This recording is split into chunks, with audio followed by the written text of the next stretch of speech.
Son las 8 de la mañana, las 7 en Canarias.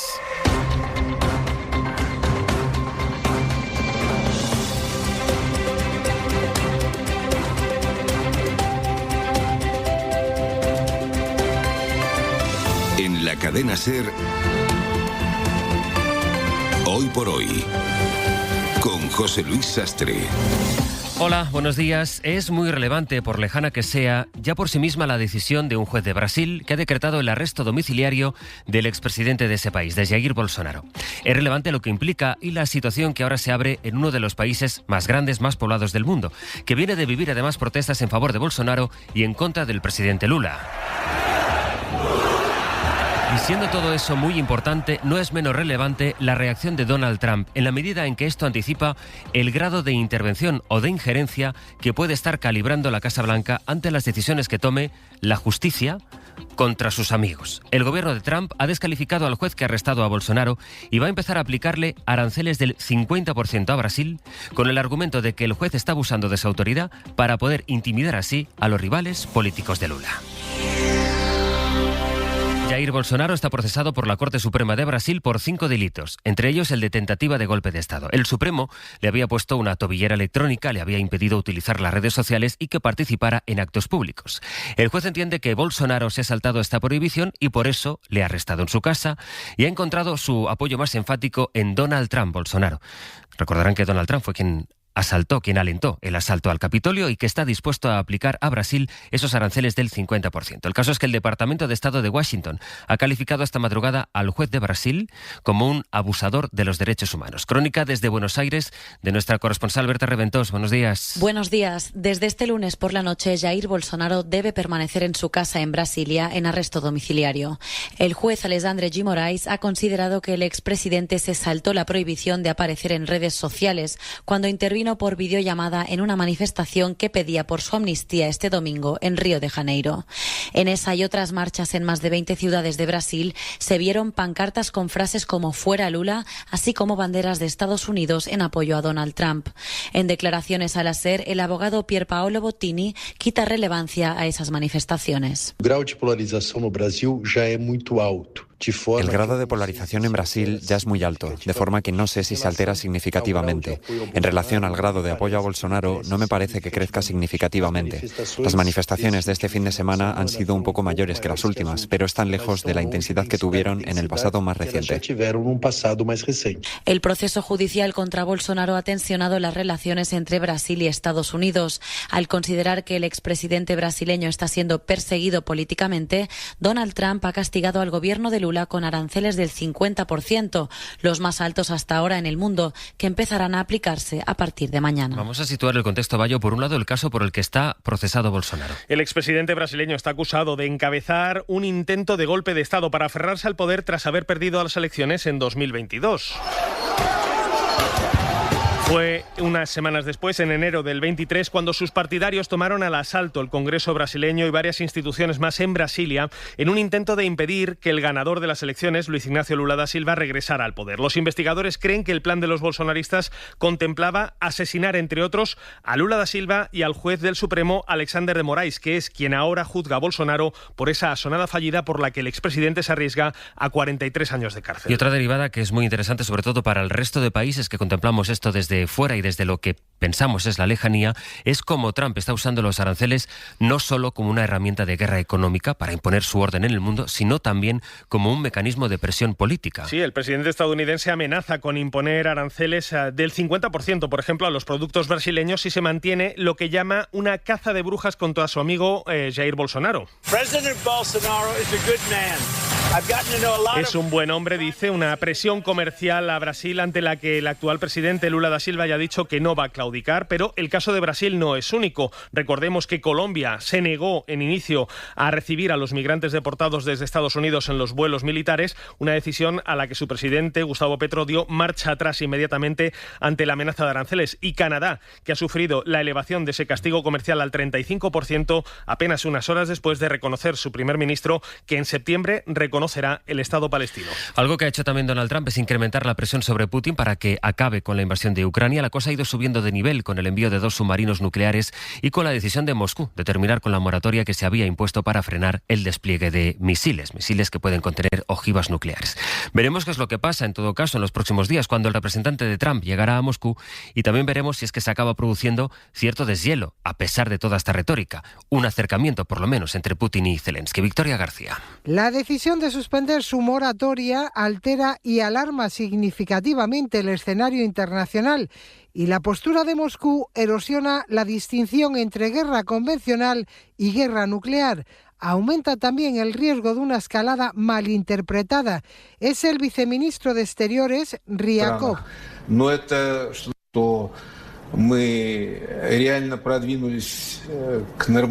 Es muy difícil, cada vez lo es más, un acercamiento con Washington. Nos estamos distanciando.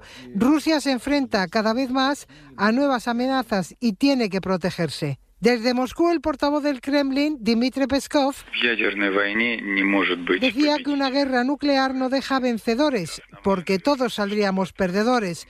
Esta escalada se produce a pocos días de que viaje a Rusia el enviado especial de Trump, con la intención de avanzar en un acuerdo de paz con Ucrania.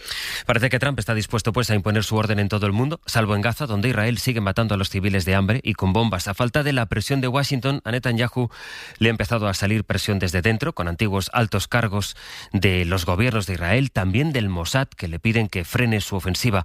Hoy se tiene que reunir la cúpula del gobierno y la prensa israelí advierte de que el plan de Netanyahu es tomar del todo la franja. Vamos a Jerusalén, Nuria Garrido. ¿Qué tal? Buenos días. Según avanzaron anoche los principales medios del país, la reunión del gabinete israelí para decidir sobre el futuro de la ofensiva en Gaza tendrá lugar este martes. Y todo apunta a que encima de la mesa no va a estar retomar la vía diplomática, sino más bien dar luz verde a la expansión de la actual ofensiva que, recordemos, ya ha asesinado a cerca de 61.000 palestinos. Netanyahu, según indicó una fuente de su oficina aparte de la prensa israelí, pretende ocupar todo el enclave palestino y dar permiso a las tropas para que empiecen a operar en las zonas donde se creen que están los rehenes. Pero la prensa israelí también señaló que el jefe del ejército se opuso a este plan. Por su parte, las milicias palestinas lo que han dicho en las últimas horas es que si Israel no permite la entrada diaria de centenares de camiones de ayuda humanitaria, no volverá a la mesa de negociaciones que, recordemos, llevan totalmente rotas. En definitiva, parece que le espera un futuro muy negro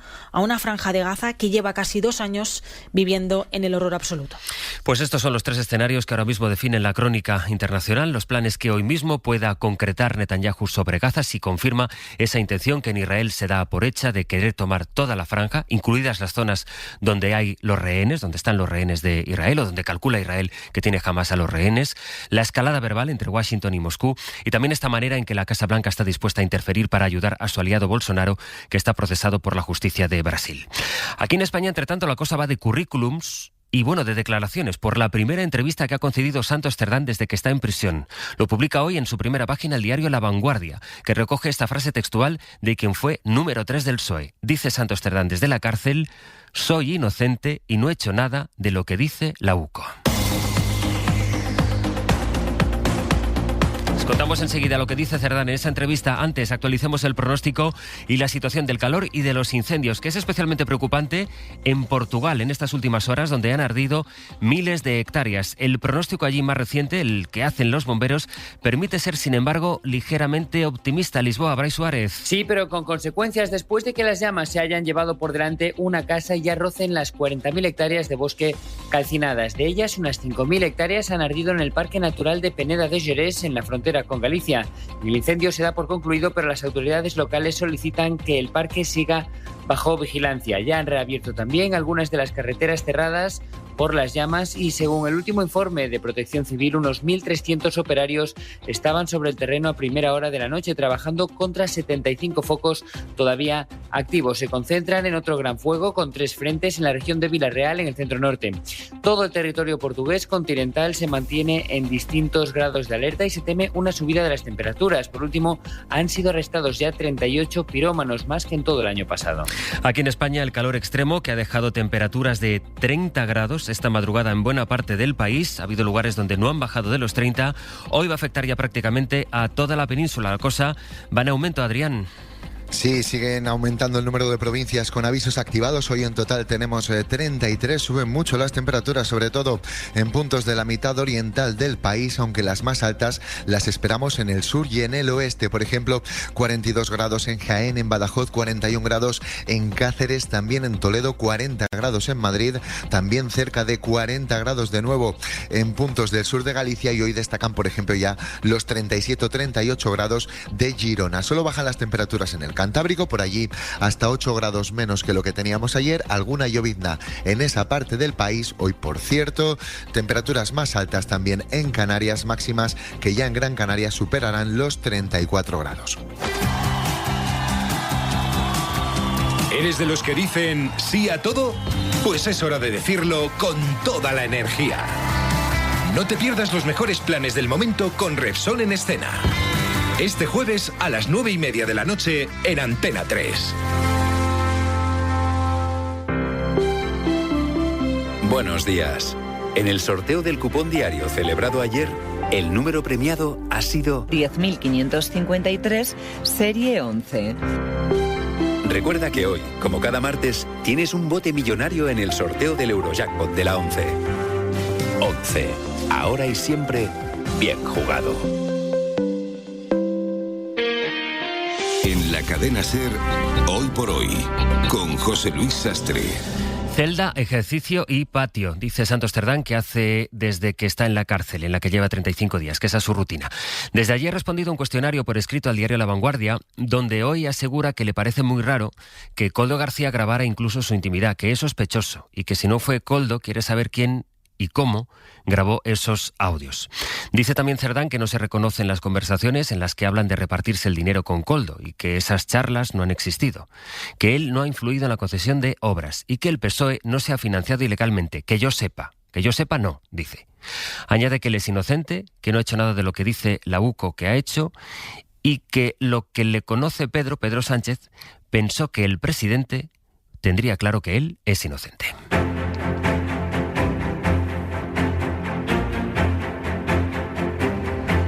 Veremos qué repercusión pueden tener en una agenda política que está un poco a medio gas, por eso de que es 5 de agosto, pero seguro que hay alguna repercusión a estas declaraciones de Santos Cerdán, las primeras que le son publicadas desde que está en la cárcel.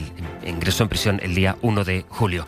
La política en que está de momento, pues en el listado de currículums de políticos edulcorados, rebajados, que no deja de aumentar. Ayer les contamos aquí el caso de Ana Millán, la vicepresidenta de la Asamblea de la Comunidad de Madrid. Su caso fue una propaganda electoral del PP en su municipio, en Arroyo Molinos, la que aseguraba que era licenciada en Ciencias Políticas. Los populares no le dan mucha importancia porque dicen que eso no es mentir, que ella no escribió lo que ponía en ese folleto electoral. El asunto de los currículums salpica también al presidente del Senado, a Pedro Rollán, también del Partido Popular, que hace unos años presumía de tener títulos que ahora ya no aparecen en su biografía en la Cámara Alta. David Junquera, buenos días. Buenos días. De diplomado en marketing con un puñado de másteres, como se presentaba en sus tiempos de alcalde, a una biografía pelada, sin logros académicos, que solo glosa su carrera política, que es la que tiene ahora en su ficha del Senado. Al presidente de la Cámara Alta se le han caído los títulos por el camino y en su equipo explican que todos eran de una institución privada y no están homologados. Por ello decidieron no incluirlos en su perfil de senador.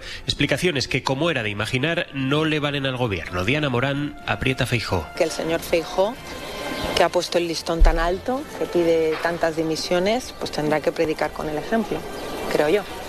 Pero es el señor Feijóo, el que está exigiéndole a los demás y que luego exige muy poco para sí mismo. Génova le quita hierro a esas modificaciones curriculares de Rollán, también a las de Ana Millán, y responde señalando las dudas que le producen los currículums de Pachi López, Óscar Puente, Pilar Bernabé o el propio Pedro Sánchez. David, gracias. Abrazo. Información hoy en la prensa que es llamativa, la cuenta el diario El País. En su primera dice que las principales empresas del IBEX reclaman a Hacienda más de 2.500 millones. Esto viene de una reclamación de firmas como Telefónica, Iberdrola, Ferrovial, las más grandes, que recibieron ayudas del gobierno de Aznar, pero que luego tuvieron que devolver ese dinero porque la Comisión Europea entendió que eran ayudas de Estado a compañías privadas. Ellas emprendieron un proceso legal de años y ahora el Tribunal de Justicia Europeo valida esas ayudas que les dio Aznar, que ellas devolvieron y que ahora piden volver a percibir. Además, el Partido Popular, que sigue con la ofensiva contra el gobierno, esta vez por el contrato firmado con la empresa Huawei para almacenar las escuchas telefónicas que hace la justicia.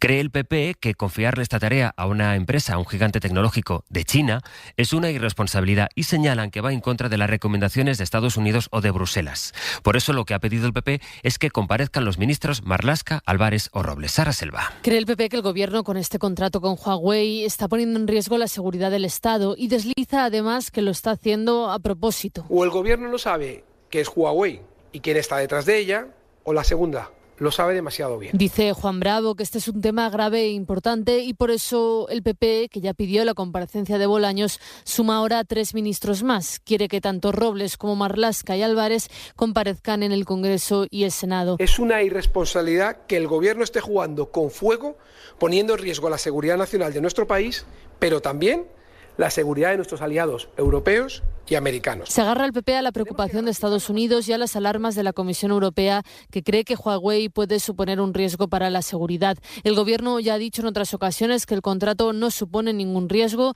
que es un sistema que no está conectado, que no es accesible ni hackeable y que se está creando una alarma innecesaria al respecto. Son y cuarto. El seguro de coche eléctrico de Línea Directa es uno de los mejor valorados entre sus clientes. Sí, entre los del mundo real y los de Nevermore, donde vive Miércoles Adams. Equilicua tipo directo, así que si tienes un coche eléctrico... Sin importar si lo cargas en tu garaje o con los rayos de una tormenta. Llama al 917-700-700 o ven directo a lineadirecta.com. Cámbiate y te mejoramos el precio de tu seguro directamente. Si hay Don Simón, nos quedamos. Tinto de verano, Don Simón. Bébete el verano, qué calor. Tinto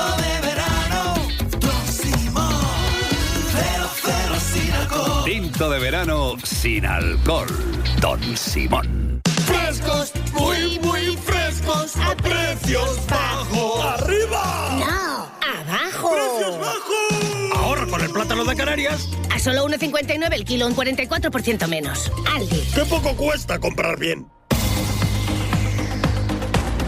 En Don Benito, en Extremadura, han encontrado el cadáver de una mujer. La policía no descarta que se trate de un nuevo caso de violencia machista. Vamos pues a Extremadura, Maite Carrasco. Fuentes de la investigación no descarta que se trate de un caso de violencia machista. El cuerpo sin vida de la mujer, cuya identidad y edad no ha trascendido, ha sido localizado en las inmediaciones de la calle Canalejas de Don Benito. Hasta el lugar se desplazaban agentes de la Policía Nacional, de la comisaría de Don Benito Villanueva, que se han hecho cargo de esta investigación. Las mismas fuentes apuntan que la mujer podría llevar varios días desaparecida. Asimismo, no han confirmado si alguna persona ya ha sido detenida en relación con este suceso. De Francia está la preocupación cada vez mayor del gobierno por cómo está creciendo el tráfico de drogas en el país. El último informe de la Oficina Antidroga refleja cómo se ha convertido Francia en uno de los más afectados por el narcotráfico y el Ministerio del Interior ha reconocido que se trata de una amenaza existencial, dicen, para la República. París, Lucía Riera. Francia sufre un tsunami blanco, así lo llama la Oficina Antidroga, que alerta de que se ha convertido en uno de los países de Europa más afectados por el narcotráfico, con vías de entrada cada vez más sofisticadas por tierra, mar y aire. Destaca especialmente el aumento del consumo de cocaína. 1 de cada 10 adultos franceses ya la ha probado, entre otras cosas, porque la producción se ha disparado y el precio ha caído. El ministro del Interior habla de una amenaza existencial para el país. Lo confirman los niveles récord de incautaciones de cocaína el año pasado. Si en 2023 fueron 23 toneladas, en 2024 ya eran más del doble. El informe también estima que más de 240.000 personas trabajan directa o indirectamente en el tráfico de drogas en Francia, una actividad estrechamente ligada a la violencia. El año pasado hubo 367 asesinatos o intentos de asesinato entre traficantes, más de uno al día. La primera operación salida de agosto terminó con 13 personas fallecidas en las carreteras. Son 645 muertes por accidente en lo que llevamos de año. Por eso, y para tratar de reducir las cifras, la DGT ha activado una nueva campaña con controles aleatorios. Durará hasta el día 10 de agosto, María Majabacas. Agentes, radares, drones y helicópteros vigilarán de día y de noche cualquier carretera principal o secundaria para poner freno a la velocidad al volante, que está presente en 1 de cada 4 accidentes mortales. Francisco José Ruiz Boada es subdirector de Movilidad y Tecnología de la DGT. La velocidad es la tercera causa de mortalidad en nuestro país, de accidentes de tráfico. La primera causa es la distracción, la segunda causa es el tema del alcohol, drogas, etcétera, y la velocidad inadecuada pues es uno de los problemas que tenemos en nuestro país. Casi el 60% de los conductores españoles reconoce circular por encima de los límites de velocidad. El perfil del conductor que va más rápido de lo normal es mayoritariamente hombre, es más joven que adulto y corre más cuando el desplazamiento es por trabajo que si es por ocio. En 10 minutos el abierto, hoy junto a Ignasi Guardans, María Martínez Bascuñán e Ignacio Urquizo. Ahora son las 8:20, las 7:20 en Canarias.